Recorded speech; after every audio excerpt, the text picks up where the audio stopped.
మిత్రులారా, ముందుగా ఎన్నో ఏళ్లుగా ఎదురు చూస్తున్నటువంటి ప్రభుత్వ అవార్డులు, నంది అవార్డులు ఇవాళ తెలంగాణలో గద్దర్ ప్రజాయుద్ధం ఒక గద్దర్ అవార్డులు పేరిట సీఎం రేవంత్ రెడ్డి గారి గవర్నమెంట్ ప్రకటించడం మామూలు ఆనందం కాదు, వెరీ వెరీ హ్యాపీ. అంటే ఇండస్ట్రీ యొక్క ఉనికిని గుర్తించి గౌరవించేందుకు సీఎం రేవంత్ రెడ్డి గారికి వారి టీంకి నా నమస్కారాలు. అలాగే జాతీయ అవార్డు గ్రహీతలకి పైడి సురేష్ గారు, జయరాజ్ గారి అవార్డుకి, కాంతారా గారి అవార్డుకి, అవార్డు గ్రహీతలందరూ కూడా ధన్యవాదాలు చెప్తున్నా. తెలంగాణ ప్రభుత్వం ఏ విధంగా అయితే గద్దర్ అవార్డులు ప్రకటించిందో అలాగే ఎన్నో ఏళ్లుగా ఎదురు చూస్తున్నటువంటి నంది అవార్డులు కూడా మన చంద్రబాబు నాయుడు గారు అక్కడ ప్రకటించాలని నేను మనస్ఫూర్తిగా విజ్ఞప్తి చేస్తున్నా. ఇక ముఖ్యంగా నేను మీ పాత్రికేయ మిత్రులందరినీ ఎందుకు పిలిచానంటే, ఎందుకు విజ్ఞప్తి చేశానంటే, రీసెంట్గా ఇండస్ట్రీ మొత్తం పర్సంటేజ్ కావాలని మ్యాక్సిమం అబౌవ్ 80% అనే ఇష్యూ మీద చర్చలు జరుపుతూ both producer council and film chamber అనేక చర్చలు జరుపుతూ కొనసాగిస్తున్న దశలో ఎప్పుడు చర్చలు ఫలప్రదం అవుతాయా, ఎప్పుడు సినిమా ఇండస్ట్రీలో పర్సెంటేజ్ సిస్టమ్ వస్తుందా అని ఎదురు చూస్తే నాలాంటి సగటు నిర్మాతలందరికీ కూడా తీరని విఘాతం జరిగింది. ఈ మధ్య రీసెంట్గా ఒక విషయం ఏంటంటే, హరిహరి వీరమల్లు అనే సినిమాని ఆపడం కోసమే జూన్ 1 నుంచి బంద్ ప్రకటిస్తున్నారు పర్సెంటేజ్ కానీ ఇవ్వకపోతే అనే మాట రావడం అనేది చాలా దుర్మార్గం. It's a trash. అది ఉత్తిది, అది కరెక్ట్ కాదు, అందులో కుట్ర ఉంది, ఆ కుట్రదారులు ఎవరు తెలుసుకోవాలి అని స్వయంగా పవన్ కళ్యాణ్ గారు ఆఫీస్ నుంచి రావడం అనేది, స్వయంగా సినిమాటోగ్రఫీ మంత్రి దుర్గేష్ గారు మాట్లాడడం అనేది కరెక్ట్ కాదు.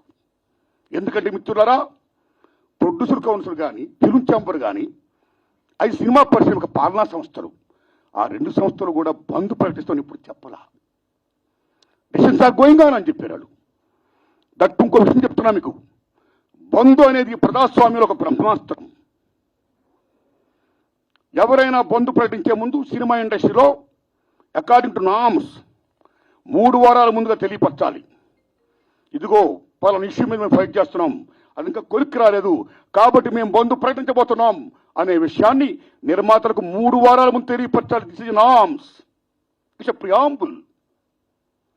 3 వారాల ముందు తెలియపరిస్తే రిలీజ్ డేట్ ఎవరైతే ఇచ్చుకున్నారో, మేము రిలీజ్ డేట్ ఇచ్చుకున్నామండి, ఇంకో 2 వారాలు మేము రిలీజ్ చేస్తున్నామండి అని ప్రిపేర్ అయిన నిర్మాతలను ఇబ్బంది పెట్టకుండా ఉండడం కోసమే 3 వారాల ముందు తెలియపరచాలి according to norms. So June 1 bandh ప్రకటిస్తే ఒకవేళ జూన్ 12 అంటే 2 వారాలు కూడా కాదు కదా. ఏ రకంగా మీకు హరిహర వీరమల్లుకి అది వర్తింపు చేస్తుందండి? అది కరెక్ట్ కాదు. పవన్ కళ్యాణ్ గారి మీద ఎవరైనా కుట్రపడతారు. తెలుగు చలనచిత్ర పరిశ్రమలో విశ్వవిఖ్యాత నట సార్వభౌమ ఎన్టీ రామారావు గారు, భారతదేశంలో ఎన్టీఆర్ మన తెలుగు జాతిని ఖ్యాతిని చేసిన మహనీయుడు. As a politician, as a CM, like this anything else. ఎంత గర్విస్తామో. తర్వాత మళ్ళీ మంచి గొప్ప పేరు తెచ్చుకొని ఈవేళ ఒక జనసేన పార్టీ పెట్టి ఈవేళ డిప్యూటీ సీఎం అయ్యారంటే వీఆర్ ప్రౌడ్ ఆఫ్ ఇట్. మన తెలుగు చిత్ర పరిశ్రమ మొత్తం గర్విస్తున్నది. Hats off to Pawan Kalyan garu. ఆయన సేవలను గుర్తించుకోవాల్సిన చంద్రబాబు నాయుడు గారికి సెల్యూట్. మేము పవన్ కళ్యాణ్ గారిని ఏ రకంగా దుర్మానం కాం, కానీ పవన్ కళ్యాణ్ గారు ఆఫీస్ ఆ రకంగా కరెక్ట్ కాదు రావడం. ఓకే, వచ్చిందనుకోండి, ఇష్యూ వస్తే మహాత్మా గాంధీ ఏమన్నాడు, ప్రపంచ యుద్ధాలను కూడా చర్చల ద్వారా ఆపొచ్చన్నాడు ఆయన. ఒక సీఎం, ఒక డిప్యూటీ సీఎంగా మీరు అక్కడ సీఎం చంద్రబాబు నాయుడు గారితో మాట్లాడి హరిహర వీరమల్లు అనే టాపిక్ మీరు ఎత్తకుండా, ఓకే మీ ఇండస్ట్రీ కష్టాల్లో ఉన్నప్పుడు రండి, మన సిట్టింగ్ చేసుకుందాం రండి, మాట్లాడుకుందాం రండి అని చెప్పుంటే ఒక పెద్ద రోల్ ప్లే చేసి ఉంటే ఒక చలనచిత్ర పరిశ్రమ బిడ్డగా మిమ్మల్ని మేము ఎంత గౌరవించేవాళ్ళం సార్. ఎంత బాగుండేది సార్, ఎంత బాగుంటుంది సార్. ఆ పని చేయండి సార్ పవన్ కళ్యాణ్ గారు. ఎందుకంటే పర్సెంటేజ్ సిస్టమ్ వల్ల ఇండస్ట్రీ ఇవాళ చాలా మేలు జరుగుతుందండి. పర్సెంటేజ్ సిస్టమ్ లేకపోవడం వల్ల ఇండస్ట్రీ సగటు నిర్మాత మొత్తం కొలాప్స్ అయిపోతున్నారండి ఇవాళ. మీరు నమ్మండి sir. Why? Because all malls, PVRs మొత్తం ఇలాంటివన్నీ వచ్చేసిన తర్వాత సింగిల్ థియేటర్స్ ఇవాళ ఉనికి లేకుండా పోతుందండి. తెలంగాణలో 500 ఉన్న సింగిల్ థియేటర్లు ఇవాళ 200 చిల్లరకు వచ్చేసాయి. ఆంధ్రప్రదేశ్ 500 పైన ఉన్న సింగిల్ థియేటర్ 300 పైసలకు వచ్చాయి. సింగిల్ థియేటర్ లేకపోతే యొక్క ప్రేక్షకుల పరిస్థితి ఏమిటి? ఇవాళ మాల్స్లోని, ఆటల్లోని, ఇటువంటి సోకాల్డ్ థియేటర్స్లో రేట్స్ ఎంత ఉన్నాయి? ఈవేళ ఎంత బీభత్సమైన రేట్స్. ఆడికి వెళ్ళి ఏదైనా పాప్కార్న్ తింటేనే 500 రూపాయల, డ్రింక్ 200 రూపాయల, టికెట్ మొత్తం 200 300 ఇలాగ అనుకుంటే సగటు ప్రేక్షకుడు ఎక్కడ సినిమా చూడగలుగుతాడు? ఏ రకంగా వెళ్ళగలుగుతాడు? ఇవాళ భారతదేశంలో సినిమా పరిశ్రమ అనేది సామాన్యుడికి వినోదం. అలాంటి వినోదాన్ని సగటు మనిషికి దూరం చేస్తుంది ఇవాళ బికాస్ ఆఫ్ దీస్ పాలసీస్. కాబట్టి సింగిల్ థియేటర్ని బతికించుకోవాలి, దానికి పర్సెంటేజ్ సిస్టమ్ కావాలి. ఈ పర్సెంటేజ్ సిస్టమ్ అనేది ఇప్పుడు నుంచి కాదండి. నేను ఎందుకు ప్రశ్న పెట్టానంటే since 25 years the issue is going on. ఈ పర్సెంటేజ్ కావాలని కోరిన వాళ్ళు మేము కూడా ఒకటి, నేను కూడా ఒకనండి. ఆ రోజుల్లో మీరు నమ్మని మిత్రుల కిఎల్ నాన్నగారు ఉన్నప్పుడే పుట్టిన కౌన్సిల్ అధ్యక్షుడిగా మేము విజ్ఞప్తి చేశాం. కాలా సి కళ్యాణ్ గారు ఉన్నప్పుడు విజ్ఞప్తి చేశాం. కాలా కిరణ్ గారు ఉన్నప్పుడు విజ్ఞప్తి చేశాం. కాలా అలాంటి దశలో మీరు నమ్మండి, ఇదే ఫిలిం ఛాంబర్ ముందు టెంటలు వేశాం. అక్కడ ఓ సురేందర్ రెడ్డి గారు, ఓ నట్టి కుమార్ గారు, ఓ మోహన్ గారు, ఓ బెక్కం వేణుగోపాల్ గారు, నేను ఇంకా అనేక మందిని ఈ ఉద్యమాలు చేస్తున్నప్పుడు ఆదిశేషవరరావు గారు, తమ్ముడు భరద్వాజ్ గారు, కేఎస్ రామారావు గారు, చంద్రబాబు శ్రీనివాసరావు గారు, అచ్చిరెడ్డి గారు, కృష్ణారెడ్డి గారు పెద్దలందరూ సంఘీభం ప్రకటించారు. ఎన్ని చేసినా ఏమీ కాలా. వెళ్ళి స్వయంగా నేను వెళ్ళి రామారాయణ గారు రికార్డ్ చేశా, నారాయణ పర్సెంటేజ్ సిస్టమ్ కావాలి, అది మంచిది, ఈ సిస్టమ్ ఉండకూడదు, రెండో సిస్టమ్ ఉండకూడదు. నేను సురేష్బాబుతో మాట్లాడతాను, I am with you, I am with that moment అన్నాడు రామారాయణ గారు. మహానుభావుడు కీర్చేసి అయ్యారు. అది ఇప్పుడు తత్తులు ఫలప్రదం కాల. ఆ తర్వాత అల్లు అరవింద్ గారిని రికార్డ్ చేశాం. నారాయణమూర్తి అందరం కలిసి చర్చించుకున్న విషయం మీద ఏది మంచిగా చేద్దామన్నాడు ఆయన. కానీ మంచి అనే పర్సెంటేజ్ జరగల. మళ్ళీ సునీల్ నారాయణ గారిని రికార్డ్ చేశాం. అందరూ ఏం చెప్తా అదే మేము చేస్తామన్నాడు ఆయన. కానీ ఇది మంచి జరగల, పర్సెంటేజ్ సిస్టమ్ ఇంప్లిమెంట్ కాలా. దిల్ రాజు గారిని రికార్డ్ చేశాం. నిజంగా దిల్ రాజు గారు నేను పర్సెంటేజ్ సిస్టమ్కి యాక్సెప్ట్ అన్నాడు ఆయన ఆర్టీస్లో. కానీ ఫలప్రదం కాలా. ఆ టైంలో అప్పుడు ఇండస్ట్రీ పెద్ద మహానుభావుడు మా గురువు దాసనారాయణ ఇంట్లో మా గురువు గారు కేఎస్ రామారావు గారు, తమ్ముడు భరద్వాజ్ గారు, నేను, సి కళ్యాణ్ గారు అందరం మీట్ అయ్యాం. మీట్ అయిన తర్వాత VNR Nageswararao distributor from Telangana, percentage system కావాలి, ఏ సిస్టమ్ కావాలి, ఆక్యుపేషన్ పర్సెంటేజ్ కావాలని కొందరు, 50-50 కావాలని కొందరు, ఇలా రకరకాల మాడుతున్నప్పుడు ఇది తప్పకుండా తేలుతాం. ముందు పర్సెంటేజ్ సిస్టమ్ పెట్టాలి, రెండు సిస్టమ్ ఉండకూడదు, ఈ సిస్టమ్ ఎత్తేయాలి అనే దాన్ని ముందు మీరు తీసుకురండి అని మేము విజ్ఞప్తి చేస్తే మా గురువు దాసనారాయణ దాన్ని యాక్సెప్ట్ చేశారు, ముందు తీసుకుని వెళ్ళారు. కానీ ఫలప్రదం కాదు, ఇంప్లిమెంట్ కాల. లేటర్ ఆఫ్ ఇండస్ట్రీ పెద్ద చిరంజీవి గారి దగ్గరికి వెళ్ళాం, ఇది ఇష్యూ మీద రైజ్ చేశాం, విజ్ఞప్తి చేశాం. టికెట్స్ రేస్ పెంచుద్దని చెప్పడం విషయంలో కానీ ఈ ఇష్యూలో కానీ ఆయన కృషి చేశాడు, మరీ ఫలప్రదం కాల. So this is a very big issue. Since 25 years this percentage system is going on, the issue is going on, not clearing. అది కావాలి. అలాంటిది ఇవాళ పర్సెంటేజ్ సిస్టమ్ కొలుక్కొచ్చే దశలో హరిహరి వీరమ్మలకి దీనికి ఒక లింకప్ పెట్టి ఏం సంబంధం అండి? ఏమీ సంబంధం లేదు. ఈ రకంగా దాన్ని చేస్తారని చెప్పి ఈ పర్సెంటేజ్ సిస్టమ్ అనే ఇష్యూని పక్క తోసేసేసి హరిహరి వీరమ్మను ఫోకస్ చేయడం అంటే ఎంత దూరం ఉండేది? అది కరెక్ట్ కాదండి. అందుకని నేను మనస్ఫూర్తిగా ఇది ఫీల్ అయ్యే నేను చెప్పడం కోసమే నేను విజ్ఞప్తి చెప్తూ పవన్ కళ్యాణ్ గారిని విజ్ఞప్తి చేస్తున్నా, నేను చంద్రబాబు నాయుడు గారిని విజ్ఞప్తి చేస్తున్నా, దుర్గేష్ గారిని విజ్ఞప్తి చేస్తున్నా. పవన్ కళ్యాణ్ గారు మాట చెప్పారు, ఇండస్ట్రీ వారు వచ్చి గవర్నమెంట్ ఏర్పడ్డ వెంటనే వచ్చి పలకరించవచ్చు కదా, మర్యాద పూర్వకంగా కలవచ్చు కదా అన్నారు. సభాష్, కలవాలి రాజులు, మీరు కలుస్తాం. కానీ ఒక విజ్ఞప్తి చేస్తున్నాం, పూర్వకాలంలో రాజుల దగ్గరికి ఏదైనా ప్రజలకు సమస్య వచ్చినప్పుడు ధర్మగంట కొడితే లోపలికి వెళ్ళేవారు. దాని బిఫోరే రాజులే ప్రజల దగ్గరికి వెళ్ళేవాళ్ళు, రక్తబండ పెట్టేవారు. మీ ప్రజలకు ఏ సమస్య రండి చెప్పండి అని అడిగేవాడైనా అక్కడక్కడిగా తీర్పులు చెప్పేవాడు, సాల్వ్ చేసేవారు, ప్రజలకు మేలు చేసేవాడైనా. ఇదిగో మా ఊరికి చెరువు కావాలి, మా ఊరికి విద్య కావాలి, మా ఊరికి వైద్యం కావాలి, లైక్ దిస్.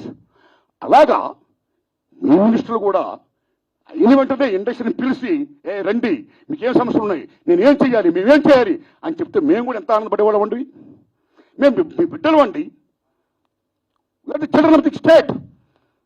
మేము మీకు ఓట్లు వేసిన వాళ్ళమి, మిమ్మల్ని లెక్కించిన వాళ్ళమి, మీ బిడ్డలం మేము. You must be respect the people the same time you must respect the government. It's vice versa. So my humble request, దయించి పర్సెంటేజ్ సిస్టమ్ పక్కకి పెట్టేయకుండా, పర్సెంటేజ్ సిస్టమ్ అనేది మెయిన్ ఇష్యూ కాబట్టి. ఎందుకంటే ఆల్ మాల్స్ ఇవాళ ఆక్యుపై చేసి 50% దే ఆర్ టేకింగ్. కార్పొరేట్ సెటప్తో కూడుకుని ప్రైవేట్ సంస్థలు ఏమైతే ఉన్నాయో ఆ కార్పొరేట్స్ అందరూ కూడా వాళ్ళు they are getting 50%. But single థియేటర్కి ఏమైంది? సింగిల్ థియేటర్ అందరూ మనవాళ్ళు ఎక్కడోళ్ళు ఓ ఫ్యాషన్తో కట్టుకున్నవాళ్ళు, ఈ తల్లిని నమ్ముకున్నవాళ్ళు. సినిమా అంటేనే తల్లి తండ్రి నిర్మాత తీసేవాడు, చూసేవాడు ప్రేక్షకుడు దేవుడు. ఇద్దరికి మధ్య సంధానంగా చూపించే తల్లి సినిమా, సినిమా హాల్ ఓ దేవాలయం. ఆ దేవాలయాలు బాగుండాలి. ఇవాళ ఎన్ని దేవాలయాలు కళ్యాణ మంటపాలు అయిపోతున్నాయి, ఎన్ని దేవాలయాలు మూసిపడిపోతున్నాయి. Because this system. కాబట్టి మల్టిపుల్ నేషన్స్, ఈ ప్రైవేట్ కంపెనీస్, ఈ కార్పొరేట్స్ అందరూ వచ్చేసిన తర్వాత చిన్న చేపని పెద్ద చేప, చిన్నమాయని పెద్దమాయని పింగళ నాగేంద్ర గారు మాయాబజార్ చెప్పినట్టు ఈవేళ they are occupying they like octopus. కాబట్టి చిన్న నిర్మాతని బతికించుకోవాలి, సింగిల్ థియేటర్ని బతికించుకోవాలి.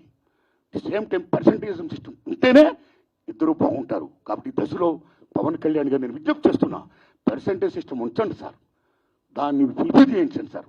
అది ఎలా చేస్తే బాగుంటుందో ఆలోచించి దానికోసం మీటింగ్ పెట్టి సక్సెస్ చేయించండి సార్. ఈ దశలో producer council and film chamber నేను విజ్ఞప్తి చేస్తున్నాం. ఆల్రెడీ మీరు విశాఖపట్నంలో మీటింగ్ అయ్యారు. ఏ మీటింగ్ చేసుకున్నా సరే 25,000 బట్టి రావణ కాష్టంలా కాలుతున్న ఏ పర్సెంటేజ్ సిస్టమ్ అయితే ఉందో దాన్ని మీరు మళ్ళీ పక్కకి దోసేయకుండా, ఏదేదో దాన్ని అడ్డం పెట్టి దాన్ని మళ్ళీ అడ్రస్ లేకుండా చేయకుండా ఆ పర్సెంటేజ్ సిస్టమ్ విషయంలో కొలిక్కొచ్చి ఇంప్లిమెంట్ చేసి సగటు నిర్మాతను బ్రతికించండి. అప్పుడే మా సినిమాలు చూస్తారు జనం, లేకపోతే ఓటీలు చూస్తారండి. ఈవేళ మాలాంటి సినిమా చూడాలంటే జనం రావాలి. జనం రావాలంటే బరుగు బలహీన వర్గాలు రావాలంటే ఎక్కడ వస్తారండి? వాళ్ళ కొద్ది డబ్బులు పెట్టి ద కాంట్ కమ్. ఆ ఓటీలు వస్తుంది చూద్దాంలే. ఎన్ని సినిమాలు ఇవాళ బాగా ఆడుతున్నాయండి? పర్సెంటేజ్ సిస్టమ్ ఎంత తగ్గిపోయిందండి. కాబట్టి సినిమా పథకాలను, సగటు నిర్మాత పథకాలను 80% ఆఫ్ ఇండస్ట్రీ పథకాలను మరుగుడు ఉండాలి. సరే, పర్సెంటేజ్ సిస్టమ్ కావాలి. ఆ సిస్టమ్ కోసం పెద్దలందరూ కృషి చేయాలి. Film chamber and producer council ఆ విషయంలో నిర్ణయం తీసుకోవాలి. గవర్నమెంట్ మనం కలాలి. అపాయింట్మెంట్ ఆనందం వచ్చింది. మీరు వెళ్ళండి, కలవండి, మన డిమాండ్ చెప్పండి, పర్సెంటేజ్ సిస్టమ్ కావాలి, ఇంప్లిమెంట్ చేయండి అని విజ్ఞప్తి చేయండి. అదే నా విజ్ఞప్తిగా భావిస్తూ ఇక రేట్లు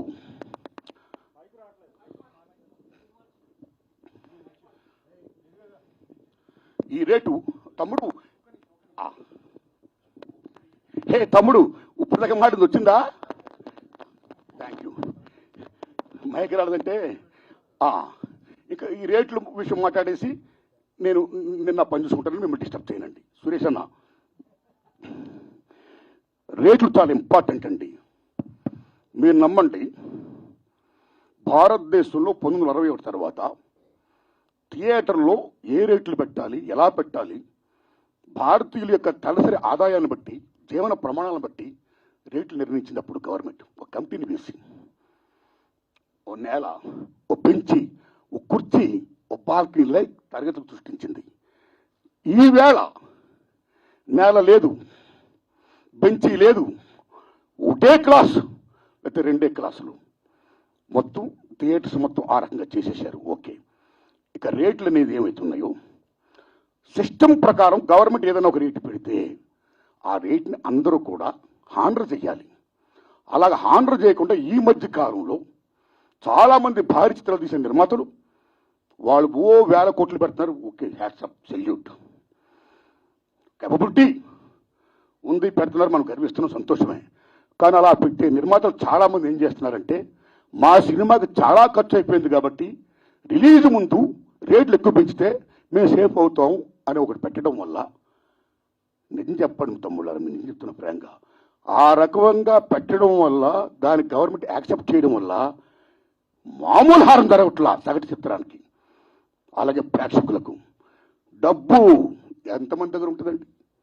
పేదవాడికి సినిమా ఎవరు ఉంటుంది, డబ్బు ఉన్నవాడికి సినిమా ఎవరు ఉంటుంది.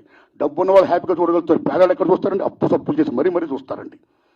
ఇంత రేట్లు పెంచిస్తే పాప్కార్న్, బీభత్సం రేట్లు చూస్తే కనీసం 1000 రూపాయలు 1500 ఉంటేనే కానీ వేళ సినిమా చూడలేకపోతున్నాడండి. సో సగటు ప్రేక్షకుడికి వినోదం అనేది చాలా చౌకగా వచ్చే సినిమా ఈవేళ కాస్ట్ అయిపోతే ఈ రేట్లు పెట్టడం వల్ల అదేం ధర్మం అండి? ఇదేం సంక్షేమ రాజ్యం అండి?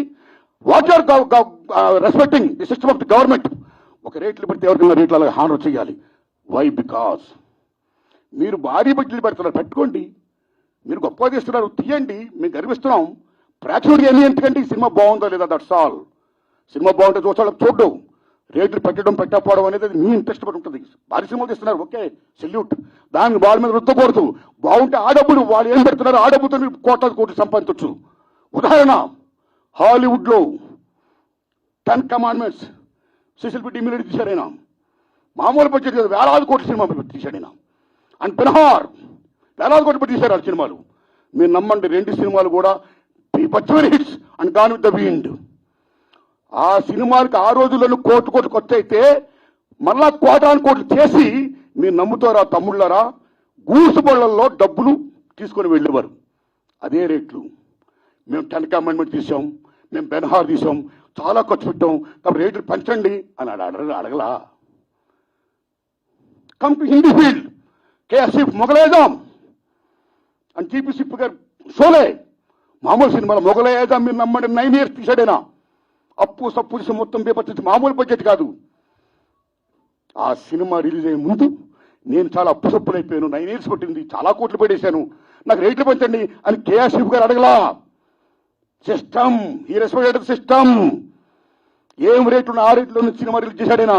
మీరు నమ్మండి, సినిమా బీపత్సని హిట్. నమ్ముతారా తమ్ముళ్ళరా. బెన్హార్ అండ్ 10 కమాండ్మెంట్స్ గూడ్స్ బళ్ళల్లో డబ్బులు లాభాలు తీసుకుని వెళ్తే లారీల్లో లాభాలు తీసుకుని వెళ్ళాడు కేఎస్ఎఫ్ గారు. మొగలైజాం అంటే సినిమా బాగుంటే లాభాలు వస్తాయి, మీరు 2 కోట్లని పెట్టండి. So come to Telugu field. Lava Kusa Shankar Reddy garu తీశారు, 5 ఏళ్ళు పట్టింది, నాకు 5 ఏళ్ళు పట్టింది, నాకు చాలా ఖర్చు అయిపోయింది అని శంకర్ రెడ్డి రేట్లు పెంచుకుని అడగలా. సినిమా రిలీజ్ అయింది, మీరు నమ్ముతారా 5 years పైన సినిమా. ఇప్పుడు దాకా లవ్ కుశ మిత్ర హిట్లే తెలుగు సినిమా ఇండస్ట్రీలో. ఆయన అడగలా డబ్బులు, రేట్లు పెంచుకుని అడగలా. ఏ రేట్లు ఉన్నాయో ఆ రేట్లోనే ఆయన సినిమా రిలీజ్ చేశాడు. మీరు నమ్ముతారా తమ్ముళ్ళరా. ట్రక్కుల్లో లాభాలు వచ్చాయి, బళ్ళల్లో డబ్బులు వచ్చాయి. షోలే జీపీసీ గారు అడగలా, ట్రక్కుల లాభాలు తీసుకున్నాడు ఆయన. కాబట్టి సినిమా బాగుంటే జనం వస్తారండి. మీరు ఇలా రేట్లు పెంచేసుకుంటా ఒక 1 week ఇలా చేసేసి మళ్ళీ మానేస్తా. థియేటర్ నేను ఆటో మీద ట్రావెల్ చేస్తున్నప్పుడు, తమ్ముడు మన సినిమా చూసేవా, అలా తమ్ముడు ఏ సినిమా చూసామంటే సినిమా చూడాలి ఉందండి, కానీ చాలా రేట్లు పెట్టేశారండి ఫస్ట్ వీక్. నా ఫేవరెట్ యాక్టరే కానీ డబ్బులు లేవు, అప్పు చేయాలంటే కష్టంగా ఉంది, చూడలేకపోతున్నానండి. ఆ రకంగా ఎంత డ్యామేజ్ అవుతుందంటే సినిమాకి. ఇప్పుడు ఎందుకంటే రేట్లు పెంచుతారు. ఒక నామ్స్ ఉన్నాయి, you must respect the norms, you must respect the system. అని అన్నింటినీ మించి సంక్షేమ రాజ్యం ఉంది. ఏ సగటు ప్రేక్షకుడు ఉన్నాడో ఆ సగటు ప్రేక్షకుడు భారతదేశంలో సినిమాయే వినోదం. ఆ వినోదం దూరం చేయకండి ఈ రకంగా పెట్టి. So this is a mall practice. ఒక రకంగా చెప్పాలంటే దిస్ ఈజ్ ఏ, నేను నమ్మండి తమ్ముళ్ళరా, ఈ భారతీయులు చేస్తున్న నిర్మాతలు, government is doing a black marketing in the name of rising the rates. Correct కాదు. అలా పెంచకుండా అందరికి ఒకలా సిస్టమ్ పెట్టి సగటాన్ని మాత్రం బతికించి పెర్సెంట్ సిస్టమ్ కాపాడండి. అది రుచిగా చెయ్యండి. ఆ రకంగా మీరు అందరూ పెద్దలందరూ కూర్చొని బాడుకొని మేలు చేయండి. ఇదే నా విజ్ఞప్తి. Thanks a lot. ధన్యవాదాలు అండి మీకు. Thanks a lot.